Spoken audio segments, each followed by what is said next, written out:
"Daddy, the girl in the trunk is asking to be let out," our 5-year-old daughter said during a quiet family drive. Her innocent voice cut through the silence, making my heart skip a beat. I turned to my husband, trying to read his reaction. His face, which had been calm a moment ago, turned pale. I couldn't tell if he was trying to play dumb or was genuinely frightened by her words. He glanced back at our daughter through the rearview mirror, his eyes wide with fear. "That's a scary thing to say," he muttered, trying to dismiss it. "You shouldn't tell such lies." I glared at him from the passenger seat, feeling a knot of suspicion tightening in my chest. "Maybe we should pull over at the rest area," I suggested, my voice sharper than I intended. It had been 6 years since we got married. I had always been supportive of my husband, even though his job kept him busy.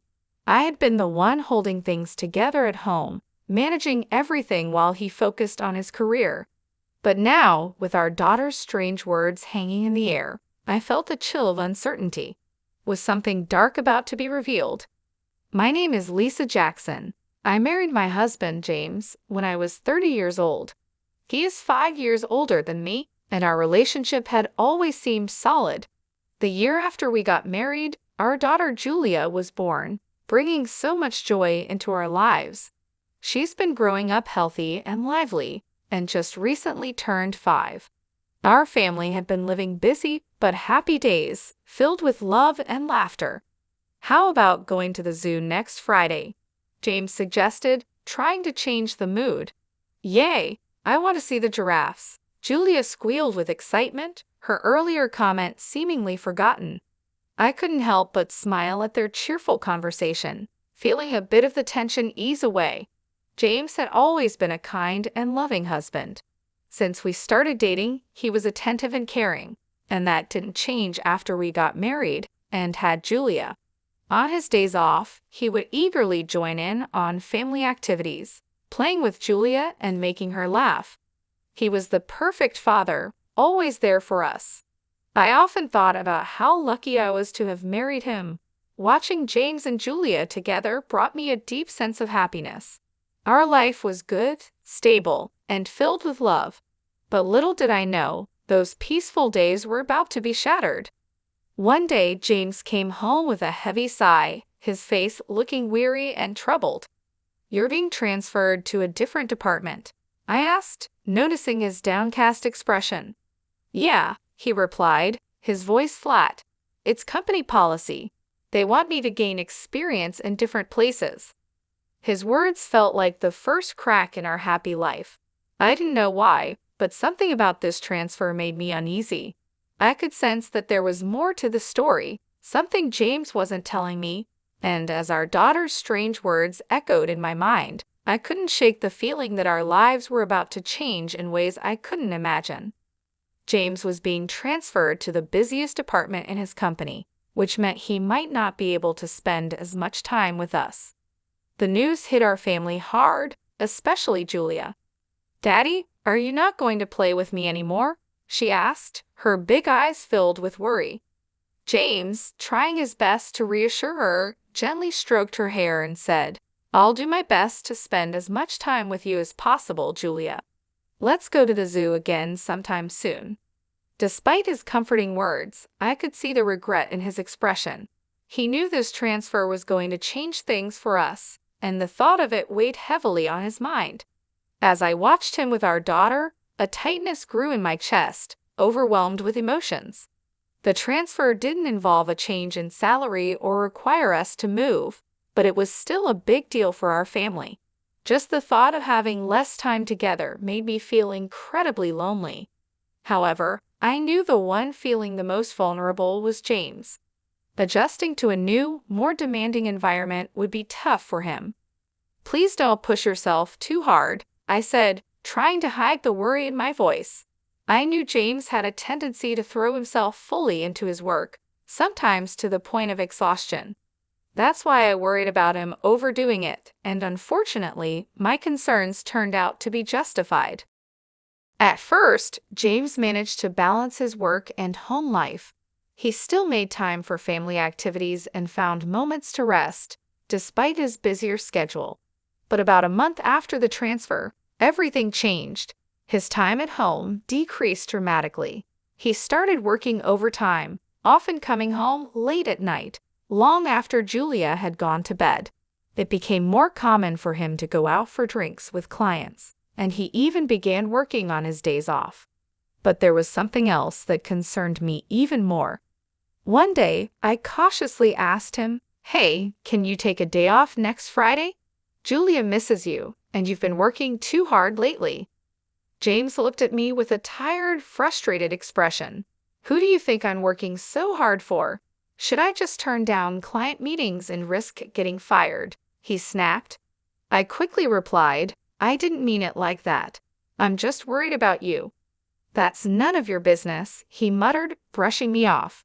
"Anyway, make sure you have money ready for next week's drinking party." His words stung, and I could see how much the stress was affecting him. James, who had always been kind and patient, was now irritable and short-tempered. He started taking out his frustrations on me more frequently, and I found myself walking on eggshells around him. What worried me even more was how he was spending money extravagantly, claiming it was necessary for entertaining clients. This new habit was beginning to impact our living expenses, adding financial stress to an already tense situation. Because I knew how kind he used to be, I was more worried than angry about his current behavior. It was clear to me that the pressure his new job was getting to him, and I feared he was going to collapse from overwork if things didn't change. I felt helpless, not knowing how to make things better for him or for our family. As the months passed, James's situation only worsened. 5 months after his transfer, he reached a point where he was coming home mostly just to sleep.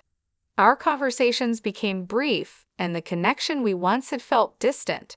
Julia, feeling the absence of her father, started to show signs of sadness. She often wore a forlorn expression, missing the time they used to spend together.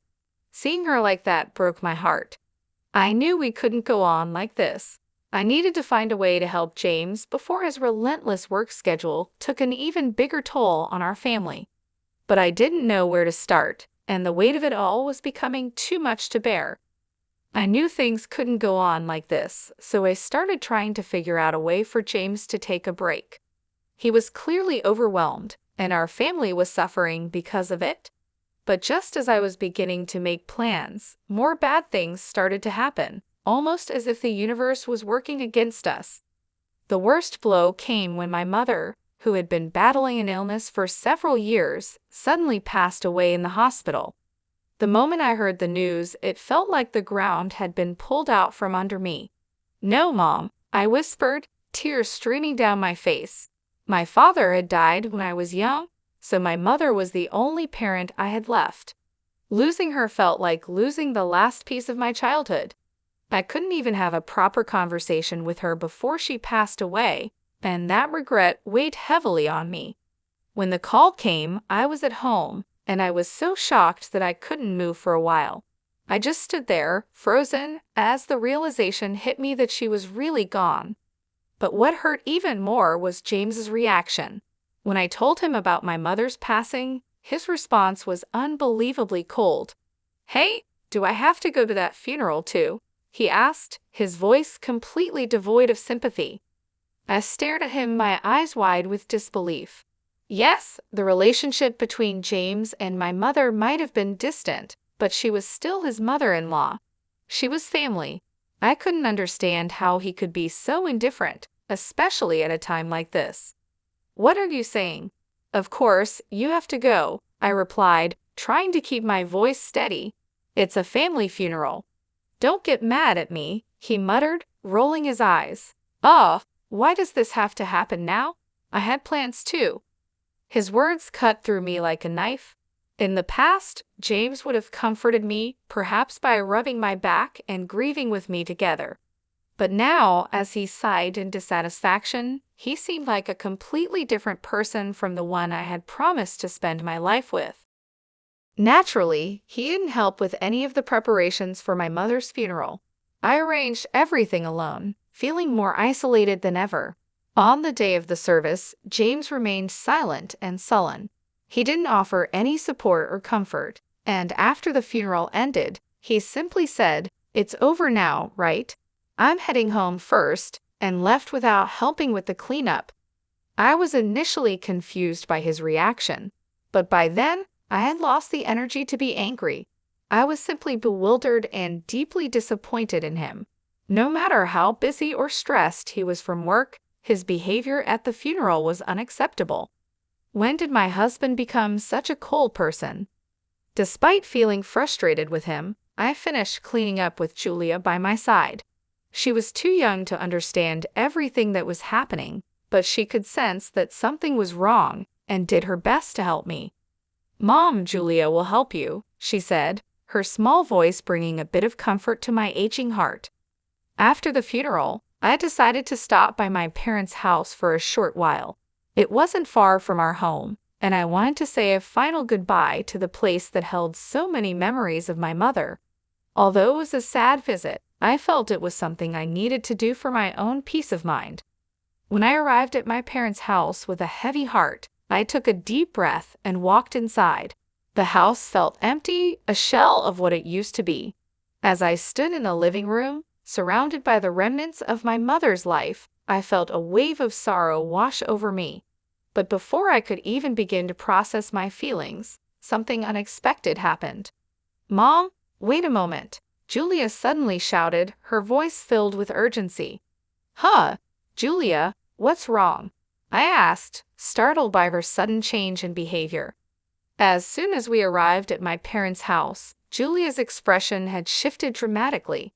Without another word, she dashed straight into the back room, leaving me standing there, puzzled and concerned. I quickly followed her, my heart pounding with a mix of anxiety and confusion, wondering what could have caused her to react like this. I had taken Julia to visit my mother's place several times before, but I had never seen her act like this. Curious and concerned, I hurried to follow her as she moved with a sense of purpose. Julia stopped in front of the dresser, her small hands reaching for the second drawer from the bottom. It was as if something was drawing her to it. "Mom, Grandma wants you to have this," she said, holding up an old hand mirror. The sight of the mirror took my breath away. It was an item that had always been precious to my mother. She cherished it so much that she rarely used it, and I didn't even know where she kept it. I stood there, stunned, as I realized that Julia had somehow found this hidden treasure. "How did you know it was here? And what do you mean, Grandma wanted me to have it?" I asked, my voice tinged with disbelief. "When Grandma was sleeping earlier, she told me that you were sad and asked me to give this to you," Julia answered innocently, her eyes wide with sincerity. I couldn't hide my surprise. Her words sent a chill down my spine. There was no way Julia could have known about the existence of this hand mirror, let alone where it was kept. Yet here she was, holding it out to me with a calm certainty that was both unsettling and awe-inspiring. Wanting to understand what was happening, I decided to ask her some questions. I asked about things she couldn't possibly know, tomorrow's dinner menu I was thinking about, and even thoughts I had during the funeral. To my astonishment, Julia answered each question correctly, as if she had read my mind. It became clear to me that my daughter had a mysterious ability to know what people were thinking. I was both amazed and bewildered. "Wow, that's amazing, Julia. You know everything," I said, stroking her head gently, still trying to wrap my mind around this revelation. I had always thought that the idea of mysterious abilities was just something from stories, never imagining that my own daughter might possess such a power. Julia, proud of her newfound ability, put her hand on her hip and gave me a confident look. "That's right. Julia knows about Dad, too." "What do you mean?" I asked, my heart skipping a beat. What she told me next was incredibly unbelievable and unforgivable. Julia revealed things about James that shook me to my core. I listened in stunned silence as she spoke, realizing that the man I had married was not who I thought he was. A few weeks after my mother's funeral, I decided it was time to confront James. On a morning when he was getting ready to leave for work, I casually mentioned, By the way, I'm visiting my friend with Julia next Friday. James, who had been focused on getting out the door, suddenly stopped in his tracks. He frowned, looking genuinely troubled. Really? Oh no, I'm off that day. That's too bad, he said, his voice filled with artificial concern. I could sense the insincerity in his tone. It was clear to me now that he was hiding something. I let out a small, knowing smile, careful not to reveal my true feelings. Now that I knew the truth, there was no love left for James inside me. That Friday, I left home with Julia as planned. We spent about an hour away, giving me time to gather my thoughts and prepare for what I needed to do. When we returned home, Julia pointed towards the garage and said, "Dad's over there." I took a deep breath and walked towards the garage, where the shutter was still down. My heart was pounding, but I knew what had to be done. I lightly knocked on the shutter and called out, "James, I know you're in there. Open it." There was a moment of silence, then a hesitant voice replied, "Huh? Lisa? I thought you and Julia had plans," James said, his voice filled with surprise. "It's canceled," I replied calmly. "If you're going somewhere, we want to come with you." He sounded flustered and hesitant, clearly not expecting this. "Oh, okay," he stammered, reluctant to open the garage shutter. I had a pretty good idea of what was going on inside, but decided to stay quiet and observe. "Julia wants to go for a drive too," I added, hearing the hope in her voice. Unable to resist, James had no choice but to agree. A few minutes later, he reluctantly opened the garage, and we started our drive together. Sitting in the passenger seat, I looked at James as he drove. His profile was tense, and it solidified my final decision. Life with James had been enjoyable and happy, but I knew those days would never come back. "Hey, did you know Julia has a special power?" I finally brought it up as we merged onto the highway. James furrowed his brows, confused by my sudden confession. "Huh? What's that supposed to mean?" "That's a silly joke," he laughed dismissively. "Daddy, the girl in the trunk is asking you to let her out." Julia suddenly raised her voice from the back seat. I watched as James's face turned pale. He glanced at our daughter through the rearview mirror with a frightened expression. "What a scary thing to say. You shouldn't tell such lies," he said nervously. "But it's true," Julia insisted. "Then should we pull over at the rest area?" I suggested, trying to support Julia's claim. James immediately looked at me, startled. "Huh? We don't need to do that. It's just a kid's joke," he said, trying to brush it off. "Julia has a mysterious power, you know. Besides, it's hot today, and it could be dangerous if someone's really in there." He must have thought my suggestion made sense. After flinching and stiffening, he reluctantly headed towards the rest area with a contorted expression on his face. Upon arrival, we left Julia in the air-conditioned car and went outside to check the trunk. "I don't think there's anything in there. Come on, quickly," I urged to James, who was hesitating. Realizing he couldn't escape anymore, James nervously opened the trunk, breaking into a cold sweat. In the next moment, a young woman jumped out, her face flushed red from the heat. "I knew you were cheating," I shouted, my suspicions confirmed. The young woman, looking embarrassed and uncomfortable, stood there while James shook his head nervously. "No, it's not like that. She is a colleague from work. We were just working together," he stammered, trying to explain. "Wow, working in the trunk of our car?" I retorted sarcastically. "At the new apartment you're doing a job?" James's excuses were pathetic and unbelievable. It turned out that while Julia and I were out, James had been cheating with this woman at home. They were about to go for a drive when we returned unexpectedly, so he had no choice but to hide her in the trunk. As the woman was taken away, James seemed unable to grasp the situation fully. He kept trying to come up with more excuses, but I wasn't listening anymore. I knew our marriage was over. The trust and love we once had were gone, replaced by betrayal and lies. I looked at Julia, who was watching everything quietly from the car. I knew I had to be strong for her, to move on and build a new life without James. I laughed at how ridiculous James's lie was, standing my ground as I pulled out a piece of paper from my bag. "And what is this?" I asked, showing him the paper. It read, "Let's go on a drive date on Friday." James and the woman, Janice, turned pale when they saw it. It was no surprise they could see their flirty email exchanges printed right there. Thanks to Julia, I had found out everything. On the day of my mother's funeral at my parents' house, my daughter had told me, "Daddy has been spending a lot of time with Janice lately. I'm sad because Janice is taking Daddy away from me." After witnessing Julia's strange ability to know things, I became suspicious and decided to keep an eye on James. Sure enough, I found undeniable proof of his affair on his phone, so I had made up the fake plan to catch him in the act. "It's a shame this drive turned out this way," I said sarcastically. "It's unfair to look through my phone without permission." James protested, his body tense as he reacted to my words. His absurd remark made me burst into laughter. I had thought he was just busy with work, but it turned out he was spending time with Janice, using our money for their dates. Who exactly is being unfair here? I shot back.